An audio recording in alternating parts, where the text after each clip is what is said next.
Hello my dear friends, कैसे हैं आप लोग। आई होप आप लोग अच्छे होंगे। होम स्टडी चैनल पर आपका बहुत बहुत स्वागत है। दोस्तों, जैसा कि आप जानते हैं कि हम सामाजिक विज्ञान से संबंधित जितने भी चैप्टर हैं आपसे डिस्कस करते हैं।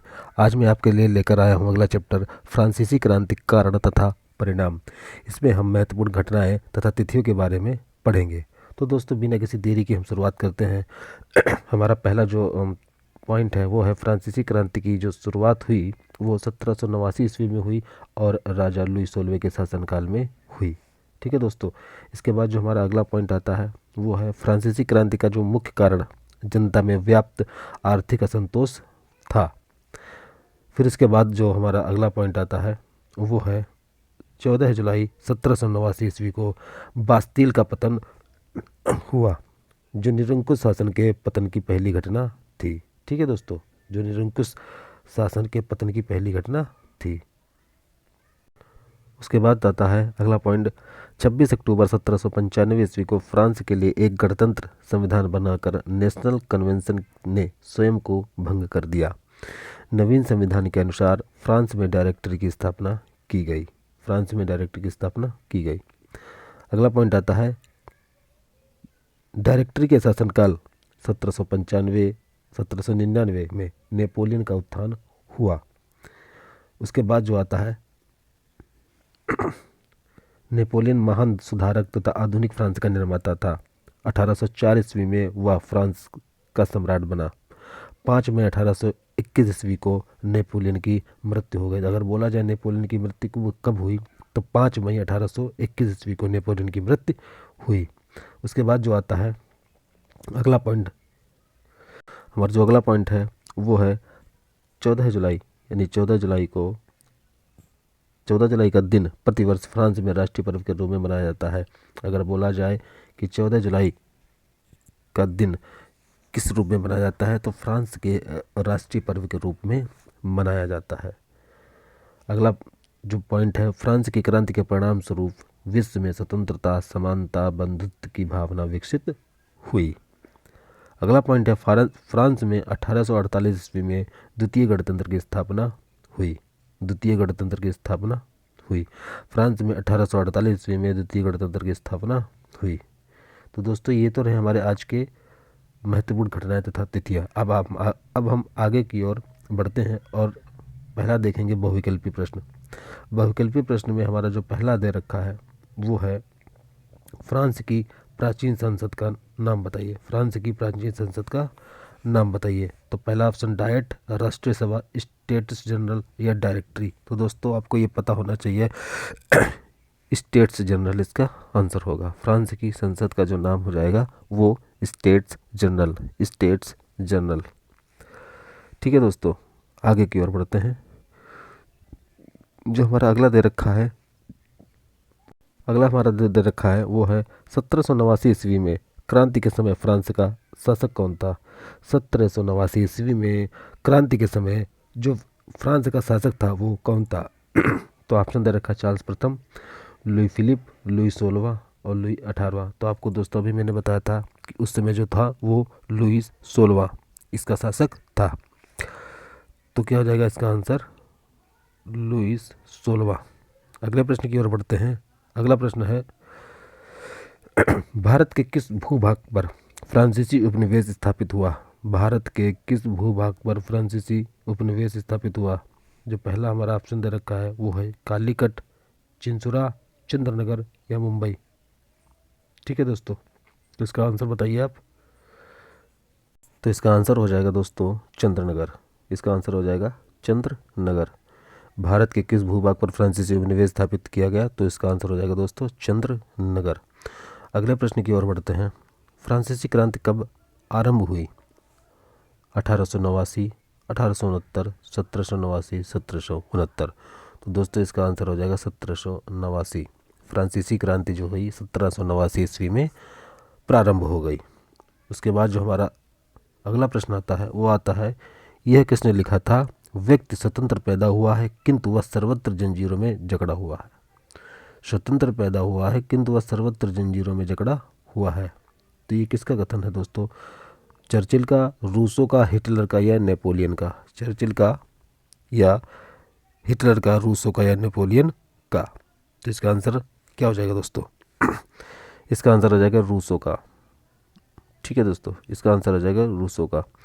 अगला प्रश्न है, स्पिरिट ऑफ लॉज नामक पुस्तक का लेखक कौन है? Spirit of laws, Rousseau, Locke, Montesquieu या मैकियावेली? इसका आंसर बताइए दोस्तों। तो इसका आंसर जो हो जाएगा वो हो जाएगा मॉन्टेस्क्यू। मॉन्टेस्क्यू।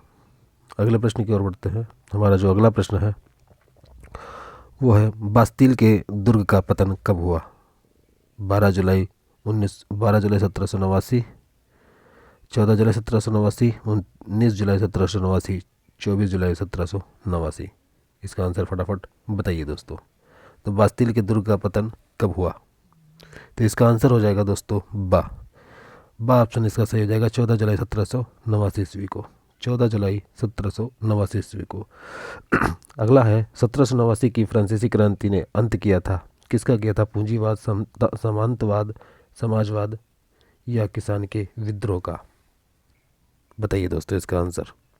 तो इसका आंसर हो जाएगा सामंतवाद। सामंतवाद का इसका जो है अंत हुआ था। इसके बाद जो ऑप्शन क्वेश्चन आता है वो आता है, टेनिस कोर्ट की सभा से संबंधित क्रांति कौन सी थी? टेनिस कोर्ट की, फ्रांस की क्रांति, इंग्लैंड की क्रांति, रूसों की क्रांति या अमेरिका की क्रांति? बताइए दोस्तों। तो इसका आंसर हो जाएगा फ्रांस की क्रांति। फ्रांस की क्रांति। ठीक है दोस्तों, इसका आंसर हो जाएगा फ्रांस की क्रांति। इसके बाद जो आता है हमारा अगला 10 वाला, नेपोलियन की पराजय वाटरलू युद्ध में कब हुई? नेपोलियन की पराजय वाटरलू युद्ध में कब हुई? तो 1805, 1815, 1820 या 1825 में? इसका आंसर दोस्तों क्या हो जाएगा? इसका आंसर हो जाएगा दोस्तों 1815 में नेपोलियन की पराजय वाटरलू युद्ध में हुई। बोला जाए नेपोलियन की पराजय किस युद्ध में हुई, तो 1815 ईस्वी में हुई। अगला है, फ्रांस में गणतंत्र की स्थापना कब हुई? तो फ्रांस में गणतंत्र की स्थापना दोस्तों कब हुई? बताइए। 1791 में, 1792, 93 और 94? तो इसका आंसर हो जाएगा 1792 में फ्रांस में गणतंत्र की स्थापना हुई। उसके बाद जो आता है, फ्रांस की क्रांति का तत्कालीन कारण क्या था? स्टेट जनरल का अधिवेशन, दार्शनिक की भूमिका, आर्थिक तंगी या सम्राट की निरंकुशता? तो इसका आंसर हो जाएगा सम्राट की निरंकुशता। ठीक है, निरंकुशता। इसका आंसर हो जाएगा निरंकुशता, यानी सम्राट की निरंकुशता। ये तो रहे दोस्तों बहुविकल्पी। अब हम बढ़ते हैं अतिलघुत्तरीय प्रश्न की और दोस्तों हमारे साथ बने रहिए। इस चैप्टर से जितनी भी जानकारी होगी आपसे डिस्कस करेंगे। अगला जो हमारा बहुविकल्पी अतिलघुत्तरीय प्रश्न आता है वो है, फ्रांसीसी क्रांति कब आरंभ हुई? फ्रांसीसी क्रांति कब आरंभ हुई? तो फ्रांसीसी क्रांति 1789 ईस्वी में आरंभ हुई। अगर बोला जाए फ्रांसीसी क्रांति कब आरंभ हुई, तो 1789 ईस्वी में आरंभ हुई। अगला है, फ्रांसीसी क्रांति यानी क्रांति जो थी, क्रांति प्रारंभ होने के समय फ्रांस का राजा कौन था? तो दोस्तों अभी मैं आपको बताया था क्रांति प्रारंभ होने के समय फ्रांस का सम्राट लुईस 16वां था। उसके बाद अगला प्रश्न की ओर बढ़ते हैं। उस सभा का नाम बताइए जिसके बुलाने से फ्रांस में क्रांति का श्री गणेश हुआ। फ्रांस की प्राचीन संसद स्टेट्स जनरल, फ्रांस की जो प्राचीन संसद थी स्टेट जनरल नामक सामंती सभा के अधिवेशन बुलाने से फ्रांस में क्रांति का श्री गणेश यानी शुरुआत हो गई। ठीक है दोस्तों, इसके बाद जो आता है, फ्रांस की क्रांति को किन प्रमुख दार्शनिकों ने प्रभावित किया? तो फ्रांस की क्रांति को मॉन्टेस्क्यू, वॉल्टेयर, रूसो आदि दार्शनिकों ने प्रभावित किया। अगले प्रश्न की ओर बढ़ते हैं। रूसो कौन था? उसकी प्रसिद्ध रचना कौन सी थी? तो रूसो फ्रांस का एक महान दार्शनिक था। उसकी कृति का नाम दोस्तों सोशल कॉन्ट्रैक्ट था। याद रखिएगा, रूसो एक महान दार्शनिक था और उसकी जो कृति का नाम था सोशल कॉन्ट्रैक्ट। अगले प्रश्न की ओर बढ़ते हैं। अगला प्रश्न है, बास्तील के दुर्ग का पतन कब हुआ? तो बास्तील के दुर्ग का पतन 14 जुलाई 1789 ईस्वी को हुआ। 14 जुलाई 1789 ईस्वी को हुआ। अगले प्रश्न की ओर बढ़ते हैं। मनुष्य स्वतंत्र पैदा हुआ है किंतु प्रत्येक स्थान पर वह जंजीरों में जकड़ा हुआ है, यह कथन किसका था? तो यह कथन रूसो का है। जो उसकी पुस्तक सोशल कॉन्ट्रैक्ट से लिया गया है। उसके बाद जो दोस्तों आता है हमारा प्रश्न, वो है लुई 16वें को फांसी कब दी गई?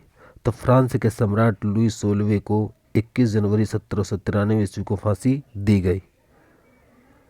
अगला प्रश्न है डायरेक्टरी से आप क्या समझते हैं? नेपोलियन ने डायरेक्टरी को कब भंग किया? तो डायरेक्टरी फ्रांस की संसद थी जिसकी स्थापना 1795 ईस्वी के संविधान के अनुसार की गई। नेपोलियन ने 1789 ईस्वी में डायरेक्टरी को भंग कर दिया।